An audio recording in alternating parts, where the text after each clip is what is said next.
What's going on, y'all? Welcome to another piece of history. Right here, I got some spicy chicken ramens with 3 chicken breasts and crushed red peppers. It looks spicy and delicious, and I can't wait to eat it with y'all.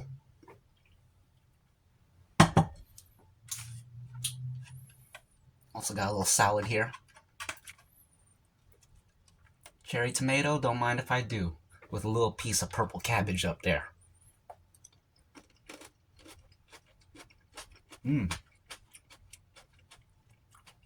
Bursted with juice, and it just tastes absolutely fresh. Right here, I have how the USA collapsed in the Cyberpunk. How the USA collapsed in the Cyberpunk universe. Cyberpunk is I think it was a tabletop game in the 80s. Became had its own little cult following, I guess, and then they made a game out of it recently. 2020 or something like that. 2019, 2018. I don't remember.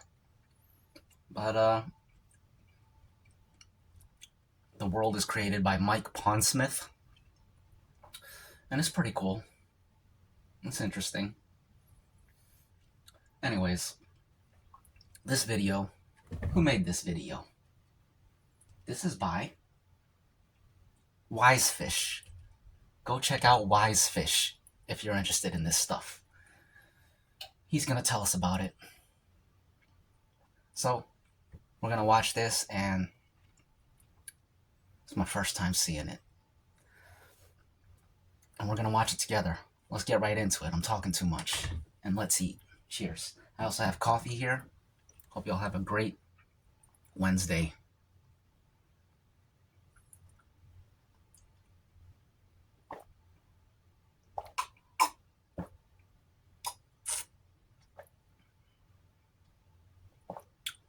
That's good.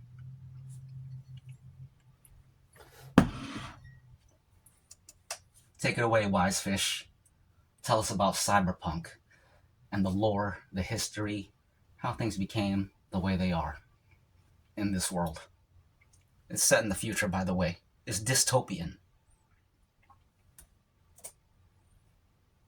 Oh. Hang on. We need some volume. And we need to back up to the beginning. Y'all ready? In 3, 2.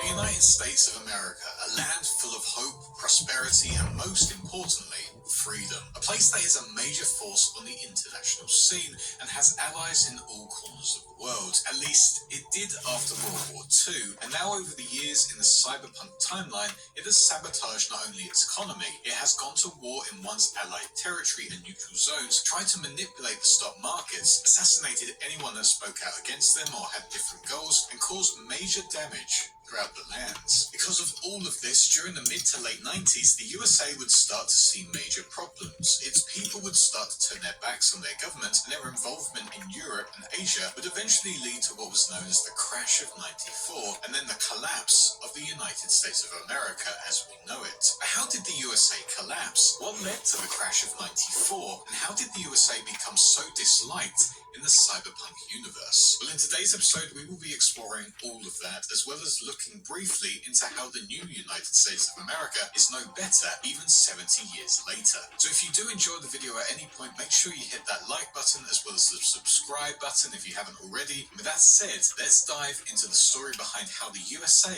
collapsed in the cyberpunk universe. So I believe this is in relation to Cyberpunk 2077. Within the lore, there are various decades or whatever, eras. It's called Cyberpunk 2077 because it's in the year 2077. He's talking about this crash of '94 thing. That's basically showing that this was made in the 80s. 94 sounds like a long time ago now. But, it just stood out to me because 94 is an odd year to talk about some futuristic thing that happened. Because that ain't the future anymore. But there was a time when it was. Anyways, let's continue. Take it away, WiseFish.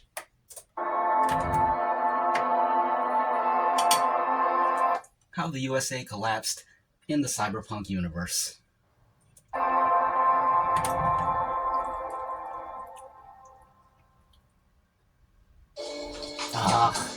His phone is addicted to him.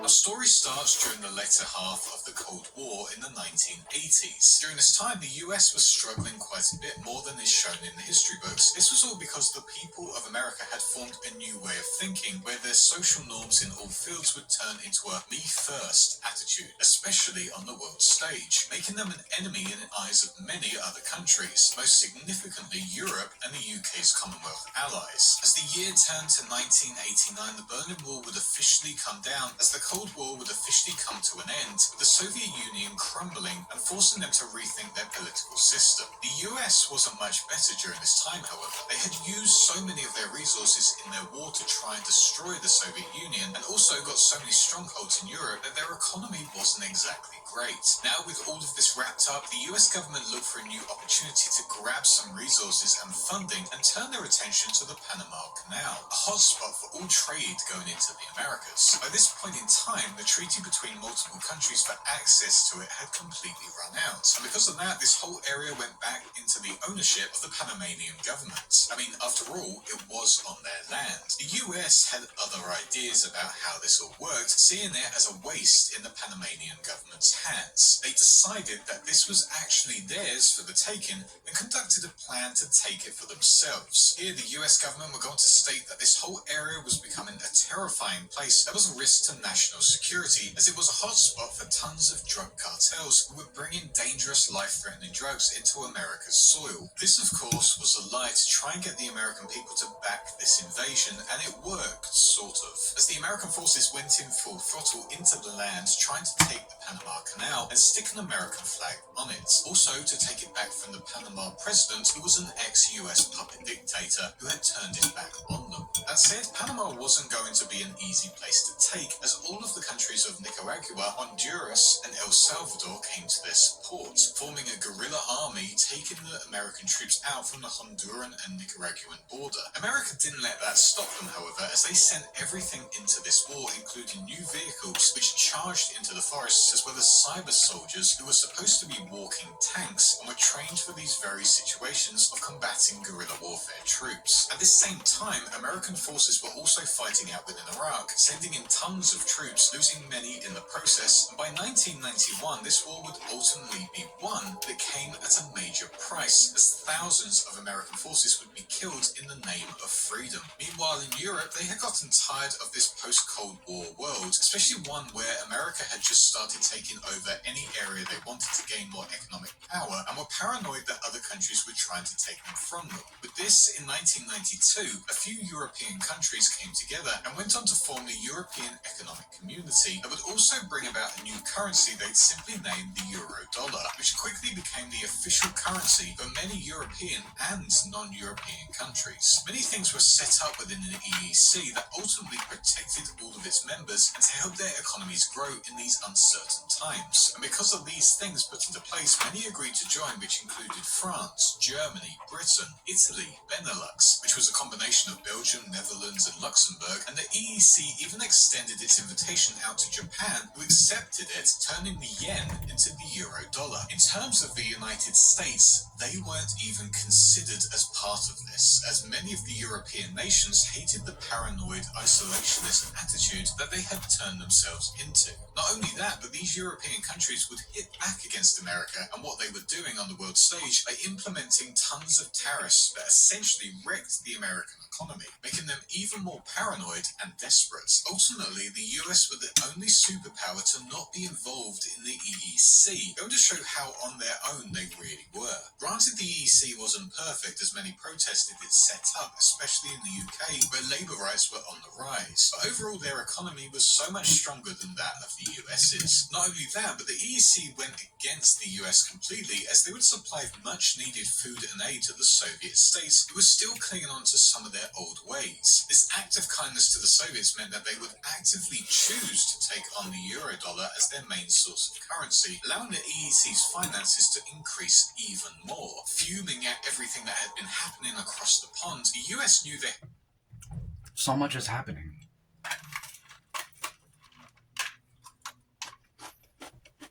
What do y'all think so far? Is it interesting? Interesting enough, I'd say. I briefly looked at the comments.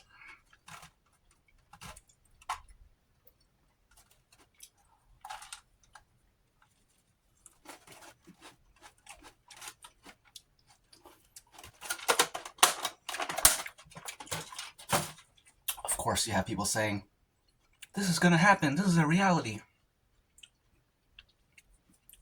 But really what's happening is they're fixating on one thing that sounds familiar. And they're saying, this is prophetic. That's how the human brain works. It fixates. It's a fake story, guys. It's not real.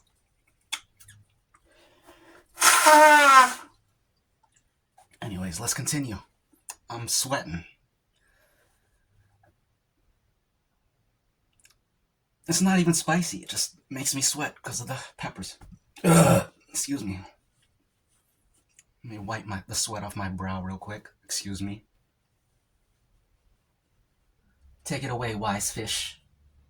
had to do something to make a statement and try to prove that they were the biggest superpower in the world. Here, the group that had been behind all of the dodgy international dealings, known as the Gang of Four, who were a cabal made up of all of the heads of 4 agencies of the NSA, the CIA, the FBI, and the DEA, started setting up plans to hit them hard within the stock markets in what would be named as the Quiet War. Here, the Gang of Four started to manipulate the stock markets of Europe and Asia as they would hack directly into their systems. On top of that, DEA would also go on to release several designer plagues worldwide, which would specifically target cacao and opium plants, which caused both the governments of Chile and Ecuador to completely collapse. And with it, a major savage drug war would erupt between the Eurocorp-backed dealers and the DEA across the Americas, which was on top of their current war against...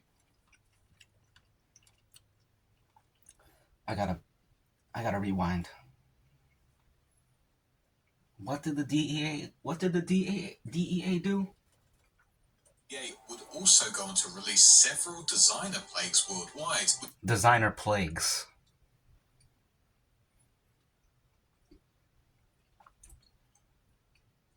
Plagues manufactured in a lab.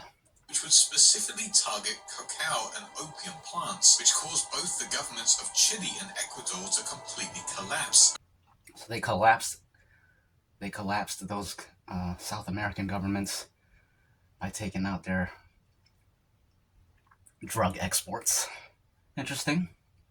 With it, a major savage drug war would erupt between the Eurocorp-backed dealers and the DEA across the Americas, which was on top of their current war against the troops in the Panama Canal. This plan did not go well at all, as major protests started raging all across America, with people majorly against both of the wars, which ultimately turned into riots in all major US cities. Whilst America continued to fight against anyone that looked at them funny, the EEC began growing even further, funding a new space program, which had a brand new prototype mass driver that was placed on the moon on New Year's 1993, which was the plan to essentially allow for the colonization of it. This space program would also help bolster the EEC's military, which were quickly growing stronger than anything the US had, which would make them even more fearful about their future. As the hacking of the EEC systems was still going ahead, the stock markets were pumped with a ton of artificial currency to make it look like the US's currency was on the grow and was getting larger than Europe's. However, this was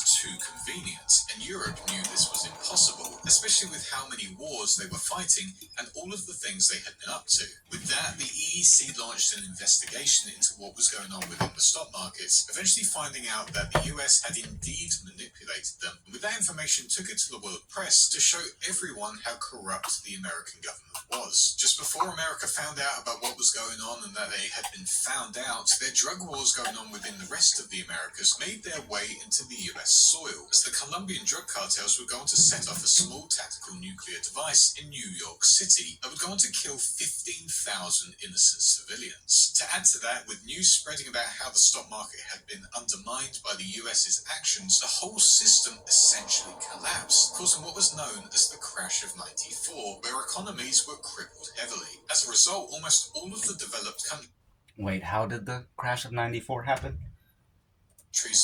the whole system spreading about how the stock market had been 1,000 innocent civilians. To add to that, with news spreading about how the stock market had been undermined by the US's actions, the whole system essentially collapsed, causing what was known as the crash of '94, where economies were crippled heavily. As a result, I don't understand that. So the stock market crashed just because news spread of the US tampering with the system? I don't understand how it works, but that doesn't make sense to me. Explain it to me in the comments if you understand.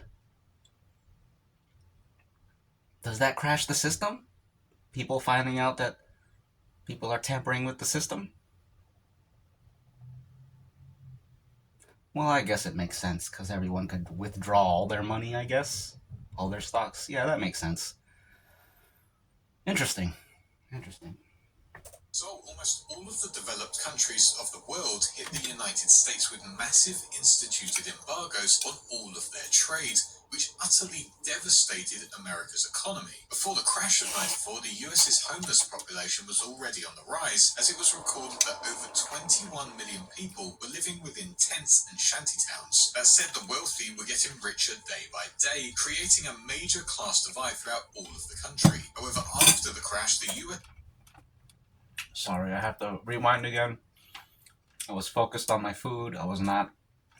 My brain was not engaged with the content. So I have to rewind. Sorry about this.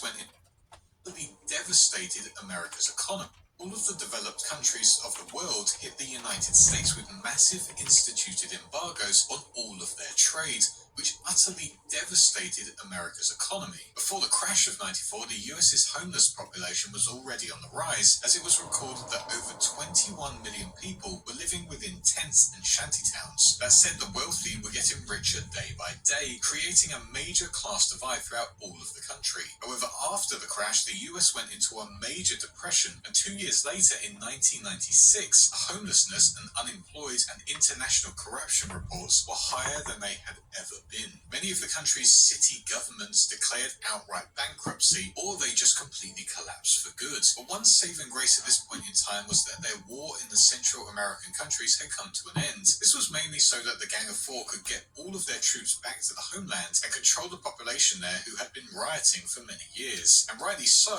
as 1 in 4 Americans were now homeless. As the country changed dramatically in just a few years, the Gang of Four was still in charge of its extremely disgruntled population. Many new communities started to form during this time, which included many nomad societies as well as the new booster gangs. With military officials everywhere on the streets, the citizens were able to stand up to their officials, as they were going to lynch hundreds of criminal defense attorneys. On the 17th of August 1996, around the time of Richard Knight's new city plans of Coronado City in California, President of the time James Richard Allen were going to be assassinated as he went around campaigning within California. Luckily for his vice president... One moment, please. I need to blow my nose. My thoughts right now are, where is the rest of the government? The Gang of Four, they're talking about them as if they are the government, but those are departments within the government. So, are we just not supposed to think about that? That's what I'm wondering. Harold Harrison Hunt, he would take over the role of President of the USA, and with it continued the plans of the Gang of Four. The collapse got worse within the US as the military issued a full martial law in all remaining major cities, where anyone who broke curfew would be shot on sight. Houston saw the worst of this martial law as a military order given by the Gang of Four saw an artillery bombardment take place, where over 2,000 citizens would be killed, naming this whole event as simply the Houston Incident. Interesting. He cuts inside, he's heading towards the box, he shoots! By this point in the United States, the whole government and its surrounding influences were being taken over by people wanting to control, as well as many corporate individuals, making a lot of people believe that the American government was now just a gang of thugs, as they went on a plea to their local authorities to try and stand up and protest what they were doing to their country and their states. This was also not helped with the fact that a lot of governmental individuals and powerful forces would not show up in uniform. They would all just be wearing plain clothes, meaning anyone could be grabbed and taken out if they spoke out against their superiors. With all of this happening, states started having conflicts against Washington, with many of them thinking of leaving the Union, beginning with New York and Texas, as they started to stop paying all taxes to Washington as a form of economic strike. This would then lead to the states blocking trade routes and making sure no produce was going through their borders at all, meaning Washington would lose out economically from all trade deals. This was quickly broken as a special paramilitarized police unit under the command of the Gang of Four took control of all of San Francisco, which caused tons of fights on the streets between federal forces and local residents. Calling for help, the governor here got the National Guard on their side, the paramilitary force disguised as the federal government tried to capture the state capital, Sacramento. In response to all of this, California claims the Washington administration did not have authority over that state, and with that officially withdrew from the Union. By this point, the armed forces had regretted everything they had done for the Gang of Four, and now refused to fight a lot of their battles, as they would still go on to try and take over states, believing they completely owned them. Seeing all of this, as well as the attacks that California were launching on Washington, many other states started believing that they could become free states and tried to break free from federal authority, which they were able to do as the US military had refused to fight going forward. In the year 1997, the Mid-East meltdown took place, essentially a war where nuclear weapons were set off everywhere, flattening everything in the region, turning it into essentially glass, and with it took out half of the world's oil supply. This event caused America's prices to skyrocket once again, leading to medical supplies to be limited, transportation to come to a halt. I wish he would cite the years of all these events within the timeline, because I know those years exist within the lore, but he thinks they're not important. Anyways, let's continue. And farms and agriculture to struggle to make food going forward. Once again, this caused major panic in all of the states and cities, and with it, a gang known as the Neo.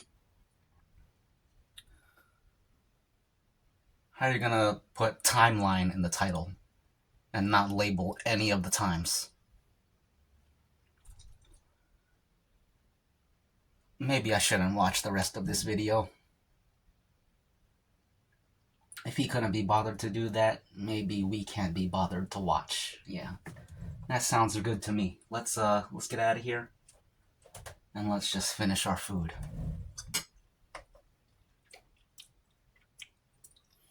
Or do you guys want to continue? Maybe that was really interesting to you. It was really interesting to me, but that was one of my pet peeves right there. Just people not doing their due diligence. It's the norm these days.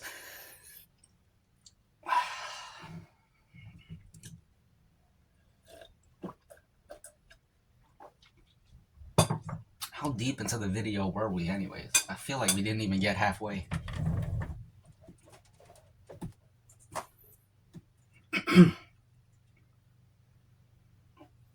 We're at 13 minutes in a 28-minute video. Let's just keep going. We'll call that strike one. There shouldn't even be a strike two, but we'll see. Ludite Luddites would go around bombing airports, factories, food going forward. Once again, this caused major panic in all of the states and cities, and with it, a gang known as the Neo-Luddites would go around bombing airports, factories, freeways, and mass transit terminals across the nation. Things didn't stop there, because the following year, a massive drought would take place within the Midwest, turning tons of grassland into dead. He just said the following year. How am I supposed to know what year we're in? The last year he said was 94. Who knows where we are now? Following year? That means absolutely nothing. Crops, once again reducing all food supply and destroying many family farms. This was then followed by an earthquake which hit Los Angeles with a strength of 10.5 on the Richter scale, which caused over 65,000 deaths and caused the Pacific Ocean to flood approximately 35% of the city. A year later, the whole world would be hit with a wasting plague that would completely... There it is again, a year later. I have no idea what year we're in. Destroy a person's internals, and no vaccine was publicly available to combat it for a while, leading to over 14 million deaths worldwide, until Japan finally created a suitable vaccine, saving millions of people across the world, even in America, who grabbed the vaccine despite all of the trade link problems. In terms of politics, however, the US were on their own thanks to their own actions. They had the largest homeless population probably in the world. The South American and Central American countries outright hated the American government, and now worst of all, Canada also broke free from their partnership, not wanting to have any trade deals with them anymore, and also hitting them with the same tariffs that Europe were hitting them with. The only saving grace during this whole time was that the Arasaka Corporation had started building up their offices on American soil, and because of it, Americans were starting to get jobs working for them, meaning the employment statistics were going back up for the first time in a long while. 2000 was right around the corner,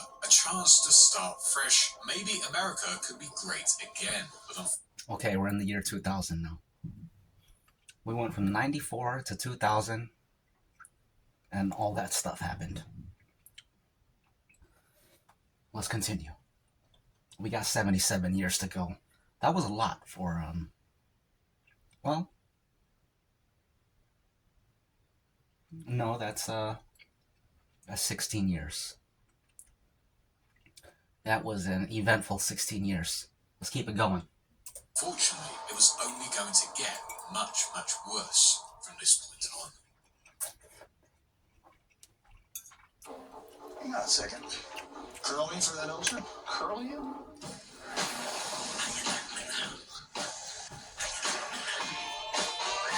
So smooth.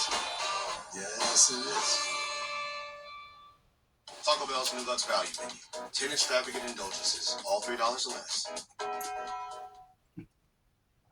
That was a cool song. I like that. As Y2K came around the corner, a ton of Millennium cults started to raise their heads, which resulted in mass orgies of self-deaths, as well as a lot of violent acts on the streets, especially on January 1st, 2000. Not the best way to enjoy the turn of the millennium. 2000 really didn't seem to be going well at all, as firestorms also started raging all over the northwestern United States, which, like with the drought 2 years prior, wiped out millions of acres of farm and grassland again, ruining their agricultural industry. Whilst all of this was going on, the Gang of Four was still in power, conducting things from within the shadows, and once again knew they needed to cause a distraction and try and grab some economic power. With that, they looked back towards Central America and invaded it once again in the year of 2003. This war was extremely familiar to the first, where Colombia, Ecuador, Peru, and Venezuela hit them back using guerrilla warfare. The US went into this with a lot of confidence, as they had new military units equipped with AVs to flying fast, as well as the Excuse me. Why are we at war with South America again? I missed that. I gotta rewind. Sorry, guys. And gals. Peru and Venezuela hit them back to America and invaded it once again from within the shadows. And once all of this was going on, the Gang of Four was still in power, conducting things from within the shadows, and once again knew they needed to cause a distraction and try and grab some economic power. With that, they looked back towards Central America and invaded it once again in the year of 2000. Okay, so they just invaded for no reason to create a distraction. Got it. Free. This war was extremely familiar to the first, where Colombia, Ecuador, Peru, and Venezuela hit them back using guerrilla warfare. The US went into this with a lot of confidence as they had new military units equipped with AVs to flying fast, as well as the cyber soldiers once again. To win over the general public, the Gang of Four stated this war was to once again hit back against the big drug cartels who were pumping their drugs into the US, despite the fact that the drugs that were actually being sold in the US that were providing a lot for their economy were proudly labelled as being manufactured domestically with phrases like "Buy American." Quite clearly, this... That's interesting. The drug war is the pretext for going in there, even though the drugs ain't coming from there. That actually is very close to what happened with Venezuela. They tried to say it was the drugs, but they tried to say it was the cocaine, but most of the cocaine was coming from Colombia, I believe. Colombia and Mexico or something. But anyways, that's a little tangent. Let's continue. Was another land grab attempt to get the Panama Canal like they did in the first war. The war was a complete and utter failure once again, as many soldiers were being sent into their deaths, essentially with no land being taken at all. But somehow, this whole battle turned into a 7-year slog, with endless bloodbaths happening as the Gang of Four looked for something to change. Back at home, new elections were coming up, and it was a chance for the US people to stand up for democracy and vote a new leader in. However, this would come to a major halt as presidential appointee Henry Jacoby would be assassinated. The assassination was said to be done by the corporation known as Mantoga Inc., and because of it, this corporation was given 4 hours to completely leave the United States, and as they refused to do it, the US military went in and destroyed all of them in what was named as Operation Big Stick, as well as the Mantoga incident, which happened on the 17th of November 2005. 3 years after this incident, the United States... That's crazy. A corporation assassinated the president, and the US government just erased them off the face of the earth. That makes sense. States was going back to a form of normality. The Second Central American War alerted everyone to how corrupt the Gang of Four were, and because of it, they were quickly losing power and trust in their people, especially as the war was costing them day in and day out. Because of this, the other government figures started to clear them out of office, introducing a ton of new reforms that were passed by the new Congress. The war still went on in the background as all of this was going on, but most importantly, the Gang of Four had been wiped out, or at least that's what many thought. In fact... Interesting. So he's finally talking a little more about the government. It was as I thought. The Gang of Four. This is just a time of unrestrained freedom on the part of corporations, where they have a lot. Their corporations are basically countries. I think there are echoes of that in real life too. That's where it comes from. Being in the lore and everything, it's the seeds of that are in reality. Something about the laws, corporations are able to be autonomous in many ways that are not right. Let's continue. A lot of the agents of the gang had merged into many of the mega corporations from around the world, showing that they will always be playing a part in international policies and business. By 2008, however, the US were able to have free elections once again, and with it, martial law was officially lifted. Continue. In safety for those in the major cities who wanted to go out once again. That said, it didn't take too long before more international problems happened, as the USSR accused the US of utilizing biological warfare. This angered the US as they would go on to try and hit the Soviet state in a way they had wanted to do for years during the Cold War, as they went on to assault the Soviet weapons platform known as the Mir-13. Europe didn't hold back here, however, as they would get their European Space Agency to get involved, which resulted in a 6-hour orbital war between the Euros and the Yanks. As a result of it, however, Colorado Springs would ultimately be destroyed as a rock would be launched from the Tycho Mass driver and would land straight on the city, causing an end to the war, but then led to even more uneasy peace to last for many years to come. More space battles happened in 2009 as US-backed terrorists tried to take over the Crystal Palace space station, but they would be caught pretty quickly by the ESA as they would follow it up by dropping yet another orbital rock off the coast of Washington as a warning to stop any future attacks. By 2010, the Second Central American War officially came to an end. However, the government decided it only had enough funds to bring back the What was the year again? officially came to an end. Future attacks. By 2010, the Second Central American War officially came to an end. However, the government decided it only had enough funds to bring back the vital equipment and high-ranking officers, meaning all of the lower-ranking soldiers would be cut from their service, dismissed, and left out there within whatever country they were fighting within. The way the government got around this was by stating they had turned their backs on their country and refused to fight for them, trying to get everyone at home to name them as deserters, which many of the population actually believed. With that news being told to the abandoned soldiers, a lot of them turned into nomads, stole a ton of military equipment, and set themselves up in their own unique society they name as Metaki, refusing to take the US government seriously and making sure none of their taxes went to them. Ready? So, let's do this. Interesting. Oh, okay. I got you.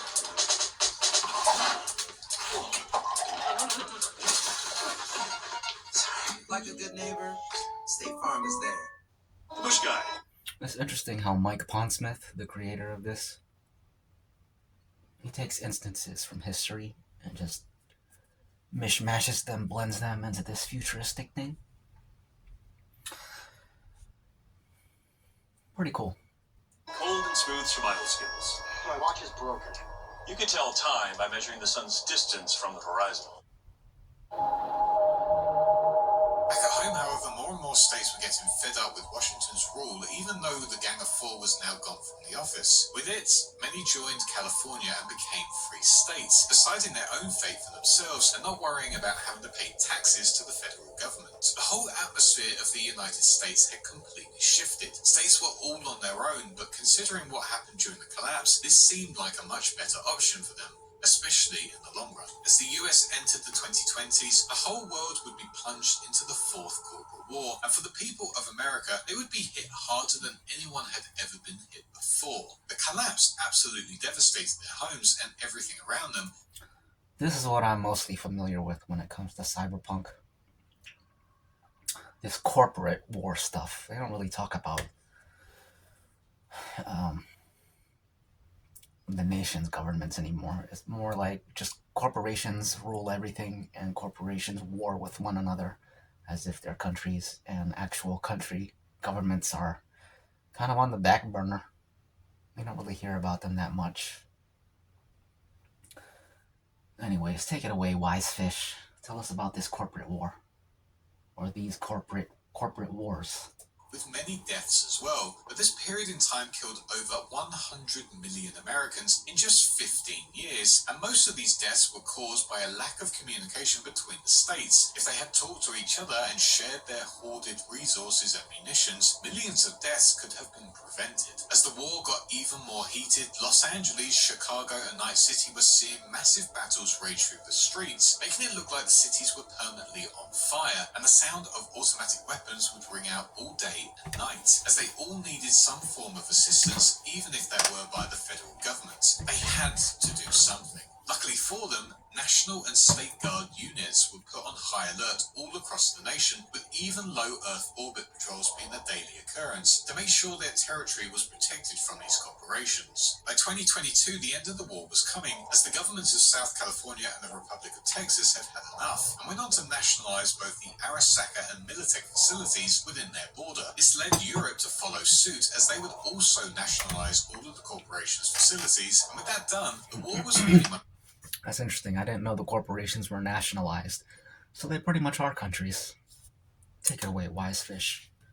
Much over, apart from within Night City, where the fighting continued on with no real end in sight. This would of course lead to the Night City Holocaust, where a secret Militech team would invade the Arasaka Tower and set off tactical nukes that wiped out the tower and turned the whole of the city centre into rubble, killing 12,000 workers in the process and many in the surrounding area. This whole attack was ultimately planned by the US President of the time, Elizabeth Kress, who was once a Militech president, and with it as a success, or at least over, she would go on a massive PR campaign to make it clear that the ones to blame for the Night City Holocaust was Arasaka, who were using a nuclear device in the tower as a failsafe to protect their assets, and when they realised they couldn't defeat the vastly superior Militech force, they set it off, triggering disaster all over Night City and devastating North America as well. With the Fourth Corporate Hot War now over, Militech became fully nationalised and brought into the US National Forces to help bolster them for if anything else were to happen. But with it all wrapped up, the United States had officially run its course. It was not labelled as a superpower anymore, and now it was just run under the dictatorship of President Kress, who had been holding office since the state of emergency was issued during the height of the Fourth Corporate War. Because of this war, local elections were not allowed just simply because it would have been far too difficult to organise, and now was not a good time, especially with gunfire happening on a... Okay, so that's why we don't hear about the government. Because there is no government now. It's a dictatorship. Interesting. regular basis and bombs going off every 5 seconds. On top of that, because of all the free states claiming independence, the top dogs in Washington agreed there shouldn't be any more elections until the country was united once again. Seeing that this was the state of the country, it would rename itself simply the New United States of America and would run things very differently now. The military would now be organized into Combined Operation Groups, or COGS, which were essentially task forces combining aircraft, ships, infantry and armor, and their main missions was to take out anyone that was a threat to the federal government and to the Bosch-Bosch corridor. Alongside that, the NUSA became similar in style to the way it was back in the late 19th century, where the federal government ruled the country from Washington and controlled the civilized East Coast, whereas just west of the Mississippi River, this would be where the Wild West would be, the lawless lands that needed civilizing, as they were not listening to the federal government's rule. And finally, there was the Pacifica Confederation, which was on the West Coast, which consisted of Northern California, British Columbia, Oregon,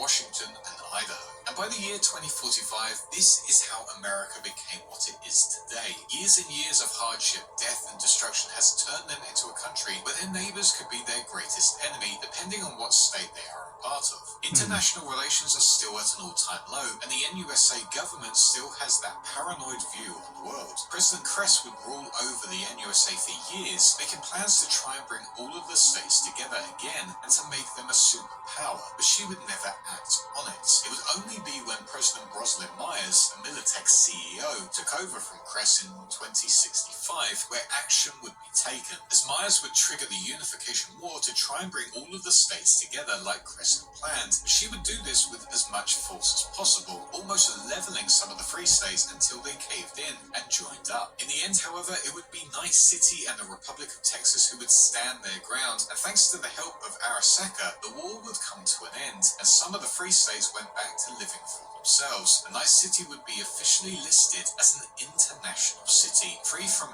any North American government interfering with their business. For a time, it looked like this was it for the NUSA. It was still going to be the federal government and the free states making up the country, constantly watching to make sure neither of them do anything. However, it's quite clear that with Rosalind Myers in the seat of the White House, anything could happen. Countries could be taken by her, states could be invaded without warning, mega corporations could do her bidding, and those working under her will would do anything she wants or suffer the biggest consequences. The United States of the post-World War II era had gone. It was never going to be that great superpower that everyone idolized and feared, and whilst things were looking better for them as a country, as people had food and jobs throughout all of the states, they are still one of the most devastated countries thanks to the unification Information War, the Fourth Corporate War, and even the collapse, which happened almost 80 years prior. It's unsure if they will ever get back to being that dominant country again, but even with Myers out of the way, a new leader could take them into an even more dubious future, especially if they have links with the megacorps who are renowned for doing anything to boost their growth. And on top of that,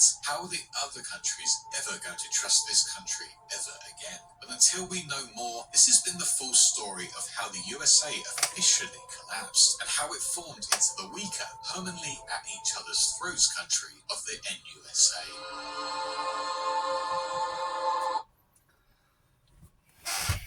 What'd y'all think?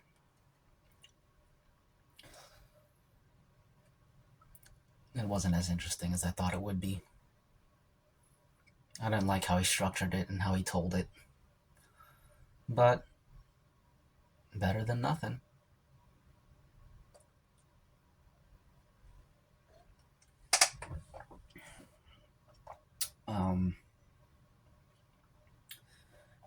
We presumed that this was real. The United States would never be united again under one government. The megacorps, they got too much control already, and there's no way to stop them unless you bomb every single one of their headquarters, take out all the leadership. You got to kill everyone. That's the only way. You're not going to get power back through talking. It don't work like that. Talking doesn't do anything. Blood must be shed. That's how it works. Cheers to bloodshed.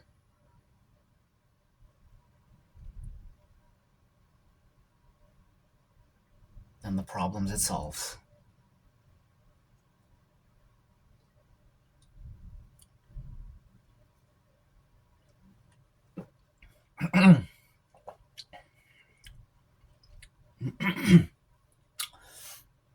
That bit about the new USA sort of governing east of the Mississippi and then everything west of the Mississippi is not the old Wild West, but now it's the new Wild West.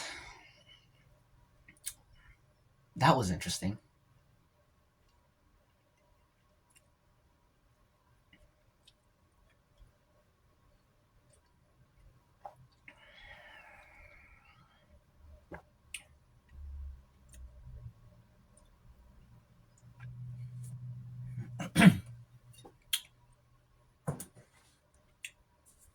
Okay, that's the video.